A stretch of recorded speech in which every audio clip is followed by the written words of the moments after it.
Welcome back. We are covering 25 mistakes billionaires have made. Not millionaires, but billionaires with a B. The bigger the baller, the bigger the mistake. And today on today's video, we're covering number 24, Chip Wilson, and I'll explain who he is and what he explained was the mistake that he made. And again, not all of these are going to be financial, so just so you know, but there'll be a few chunks of them that are going to be financial as well. But I think it's still good advice coming from a guy like that. So, but before we get started, do me a favor, a huge favor. Appreciate it if you click the positive feedback mechanism on whatever platform you happen to be listening or watching this on, whether that be a thumbs up, a subscribe, or an alert, or a like, whatever that looks like. I greatly appreciate it. It lets the platform know that the content is being watched and appreciated, and lets me know as well. And best of all, it's free to do. Doesn't take too much time for you to do it. And so with that being said, we're going to jump right in here and we're going to talk about Mr. Chip Wilson.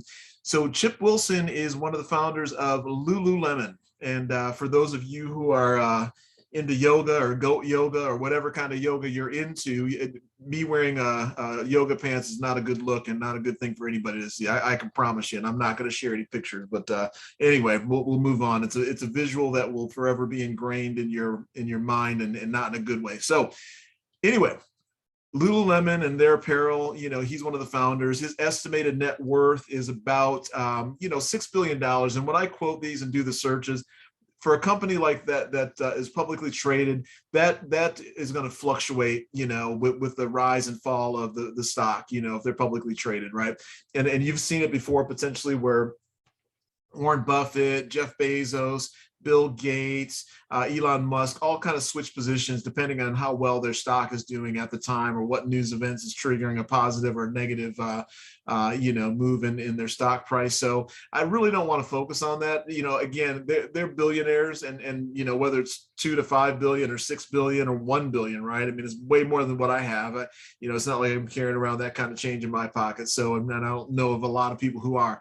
But that being said, I think that there's some good, valuable life lessons when people of that ilk, are sharing, information with us who, are maybe aspiring to get there, and just kind of listen and see if it applies, and see if you can glean anything from it. And the big thing that he shared, when I did some research on him, was just living in the moment, right? So prior to Lululemon, he started another apparel company, and he said that he had been struggling with this apparel company to get it up and going and to make it work. And one of the things that he decided to do was, instead of dwelling on the past and what he could have done better, but he really decided to focus on living in the moment, right?